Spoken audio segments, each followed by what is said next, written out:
Welcome to M&P Family Production. This is one I've been meaning to do. I've always collected military guns, World War II mainly, and there's a lot of info out there about the worst handgun of World War II, and it's always this gun, Japanese Type 94, 8mm Nambu caliber. And they always say the same thing. You can fire it by pressing on the sear lever. It's dangerous. Well, it's a gun. It's supposed to be dangerous. And would I load this thing and put it in my back pocket and sit on it? No. I'd carry it in a holster with an empty chamber like I think you were supposed to. People that say that don't own one of these guns. I've had a dozen of them over the years, and they've all functioned really well. Now, you want to talk about some of the bad handguns of World War II, let's get serious. This one is a runner-up, Type 14.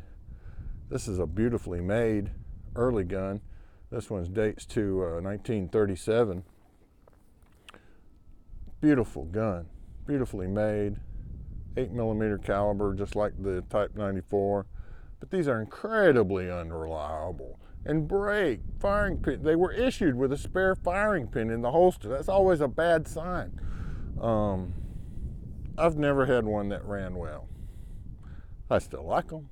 The Japanese made more of these than they did in 94s, but not a very good gun.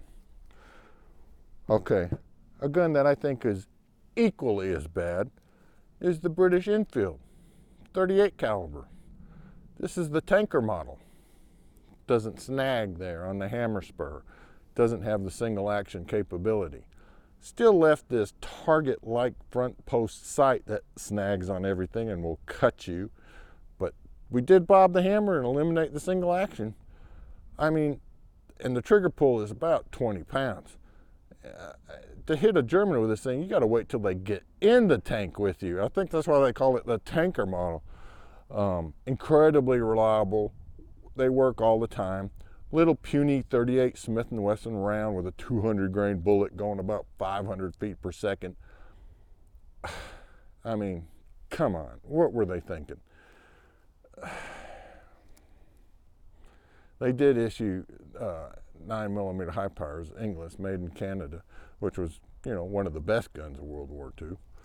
But by far, this was some poor British tanker had to reissue this thing. God, hope he never had to use it. So let's shoot them, see how they were on.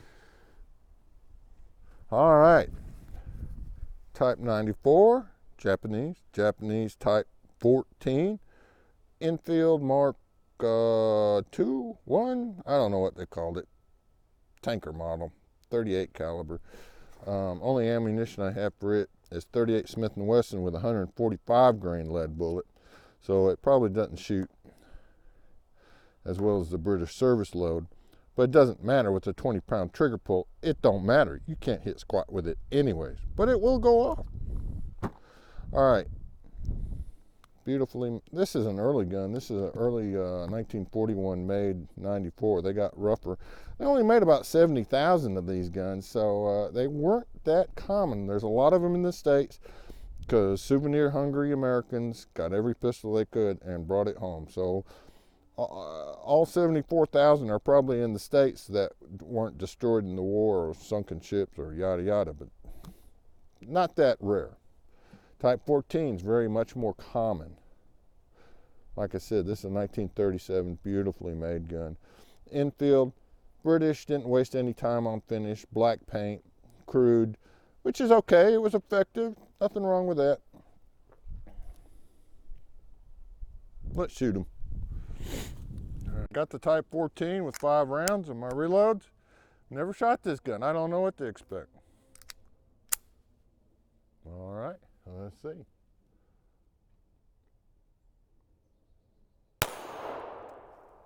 Ka-jam. Whoa. All right. I told you. Well, I hit. Up. Hey, all right.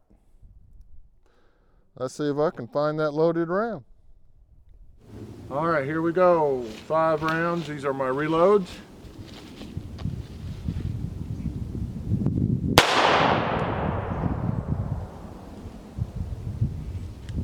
Uh-oh. I spoke too soon.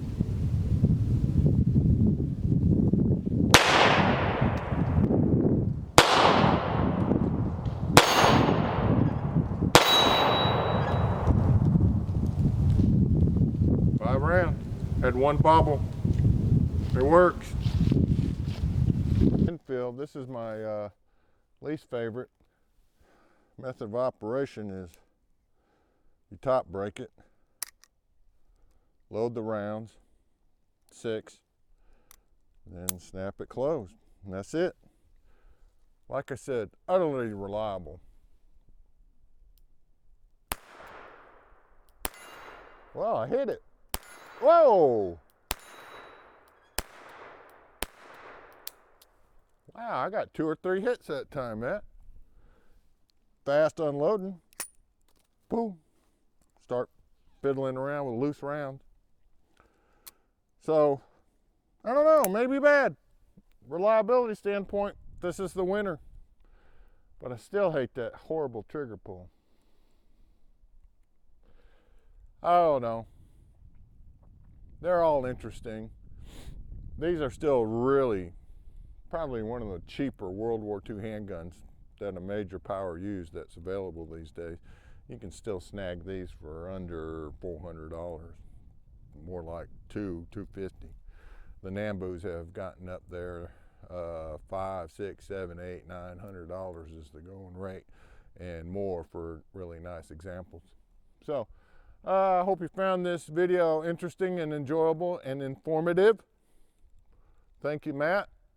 Thank you. Please like, please subscribe. Have a Merry Christmas and a Happy New Year. See you next time. Bye.